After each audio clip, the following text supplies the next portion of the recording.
नमस्कार बंधुरा श्रेयास किचेने आपनादेर सबाइके स्वागत। आजकेर पर्वे आमि निये एसेछि मेथी शाकेर एकटी रेसिपि। प्रथम पाते खावार जोन्नो किन्तु मेथी शाक एइभावे बानिये निते पारेन।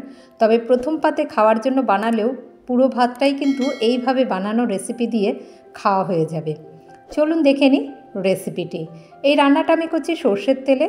2 টেবিল স্পুন তেল দিয়েছি। তেলটা খুব ভালো করে গরম হলে তাতে একটা ছোট সাইজের বেগুন এরকমভাবে আমি কেটে নিয়েছি, ছোট ছোট টুকরো করে কেটে নিয়ে সামান্য একটু নুন দিয়ে, শুধু নুনই দিচ্ছি, এখানে আমি হলুদ গুঁড়ো এখন ব্যবহার করছি না, একটু নুন দিয়ে হাই ফ্লেমে রেখেই বেগুনটাকে আমরা একটু রং ধরে আসা অবধি ভেজে নেব। যেহেতু ছোট করে কেটেছি বেগুনটা, তাই সিদ্ধ হতে বেশি সময় নেবে না, সেই কারণে আমি হাই ফ্লেমে নিয়ে দেখুন রংটা আস্তে আস্তে লালচে হয়ে এসেছে। এই সময় অবধি বেগুনটাকে ভেজে নিয়ে আমরা তুলে নেব। এবার এই তেলেই আমি দিয়ে দিচ্ছি সাদা জিরে হাফ চামচ আর দুটো শুকনো লঙ্কা দিয়ে দিলাম। এরপরে দিয়ে দিচ্ছি রসুন কুচিয়ে নেওয়া রসুন দিয়ে দিচ্ছি এখানে 1 চামচ। 1 চামচ রসুন কুচি দিয়ে দিলাম। এই ভালো করে একটু নাড়াচাড়া করে নিলাম। বেশ সুন্দর গন্ধ বেরিয়ে এলে তাতে আমি দিয়ে দিচ্ছি একটা মাঝারি সাইজের আলু, এরকম ডুমো ডুমো করে কেটে নিয়ে দিয়েছি। আলুটাকেও আমরা বেশ ভালো করে একটু ভেজে নেব। মিডিয়াম টু হাই ফ্লেমে রেখে আলুটাকে একটু ভেজে নেব। এখানে আমি দিয়ে দিচ্ছি নুনটা আন্দাজ মতো এখানেই একেবারে ব্যবহার করে নিচ্ছি।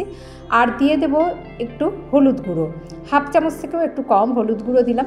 এবার নুন আর হলুদ গুঁড়ো দিয়ে আলুটাকে আগে প্রথমে একটু ভালো করে ভেজে নেব। তারপরে দেখুন একটু রং ধরে এসছে। এবারে একটু ঢাকা দিয়ে দেবো। ঢাকা দিয়ে লো টু মিডিয়াম হিটে 3-4 মিনিট রান্না করে নেব, যাতে আলুটা কিছুটা সিদ্ধ হয়ে আসে। এইভাবে দেখুন আলুটা একটু রঙও ধরে এসেছে আর একটুখানি ঢাকা দিয়ে রান্না করার ফলে একটু সিদ্ধ হয়ে আসবে।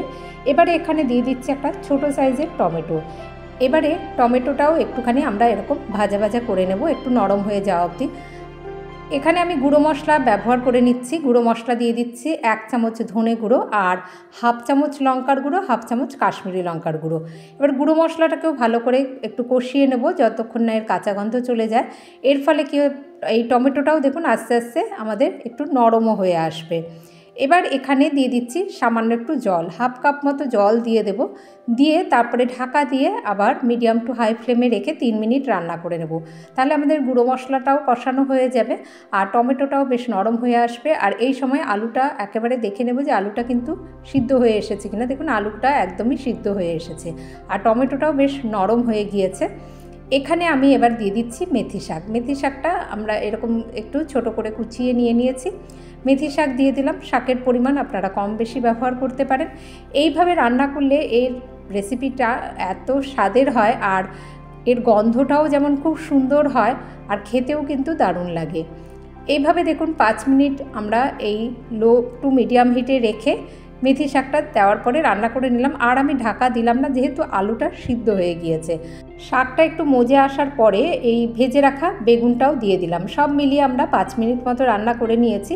একদম শেষে এখানে আমি দিয়ে দিচ্ছি সামান্য একটু মাখন।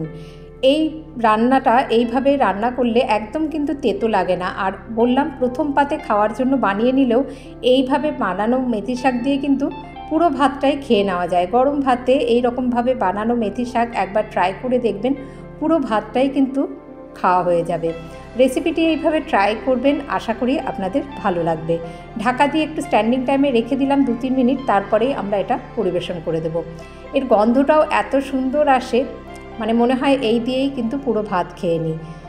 রেসিপিটি আবারও করলাম, ট্রাই করবেন, আশা করি ভালো লাগবে। ভালো লাগলে একটি লাইক অবশ্যই দেবেন আর আমাকে সাপোর্ট করতে চ্যানেলটিকে সাবস্ক্রাইব করতে ভুলবেন না।